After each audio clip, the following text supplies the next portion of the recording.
before you start critiquing the pull-up there, arm wrestling world, recognize that we're going to be in a false grip. So our range of motion at the bottom may be an inch from locking out. It's because if I had my fingers around the bar, it'd be a lot easier to do.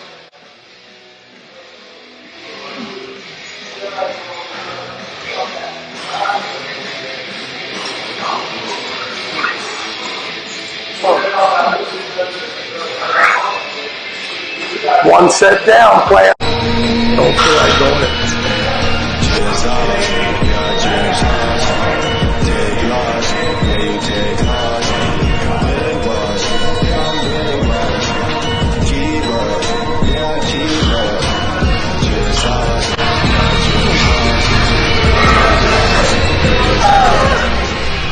Anytime they're doing anything, pulling motion, anything that they're going to take from the outside and bring it towards them, when they grab that, when you use your fingers, right, and you squeeze really hard with your fingers, it naturally forms a little backward C in your wrist, right, which is terrible for the false grippers. And you'll see people get on the rings and muscle ups. When their fingers are touching, they cannot rotate and transition at all.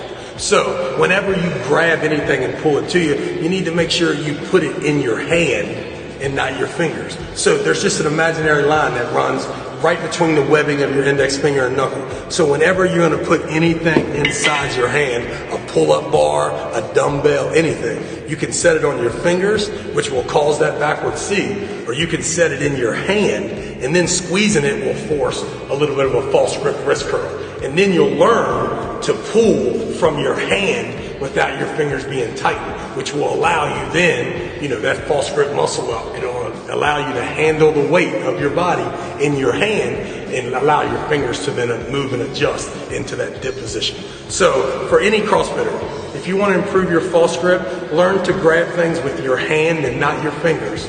And make sure, and it's easy. After a while, you'll shake hands. Everything you do, you'll make sure that the weight is in your hand and not in your fingers. So that's something CrossFitters can work on.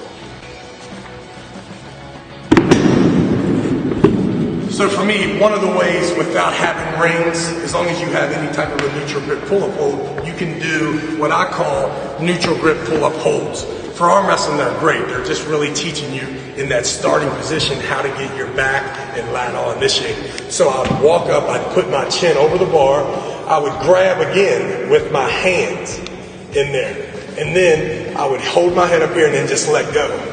And naturally, I would have a wrist curl and it would teach me to hold the weight in my hand and not my fingers. So this way right here would be how to strengthen your fingers.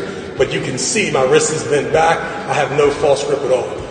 Here, I have all kinds of false grip just in my hand at all. I'd let go, and then naturally, I would start to add weight and hang here as long as I can. So a steady count of 200 seconds, 180 seconds, 3 minutes, right? Right. Ready, go. The timer starts. When I come down after the first set, maybe I hung for 35 seconds. I'd add 10 pounds to me, come back up here, start at 38, and keep going up. Every time you drop, you add weight. And before you know it, you'd be hanging for 4 to 7 seconds at a time with 135 pounds hooked to you. And for arm wrestling, this position where ready, go, I can catch and hold anywhere in that 2 or 3 second mark is when my opponent is going to make his move, break his shoulder away from his hand while I'm still up there nice and tight. So that's a great way. Neutral grip pull-up holds will help with your false grip. So one thing that you were saying throughout all the different movements, with the different grip implements that we saw here, is you want the most surface area on your hands. You want everything to touch the palm of your hand instead of just relying upon your thumb and your fingers for your grip. Right, there's no such thing as strong fingers. There's just fingers hooked to a smart hand. A smart hand has as much coverage as possible, and it makes sure that the center of the weight or whatever's pulling away is inside of their palm of their hand and not in their fingers trying to open their hand up.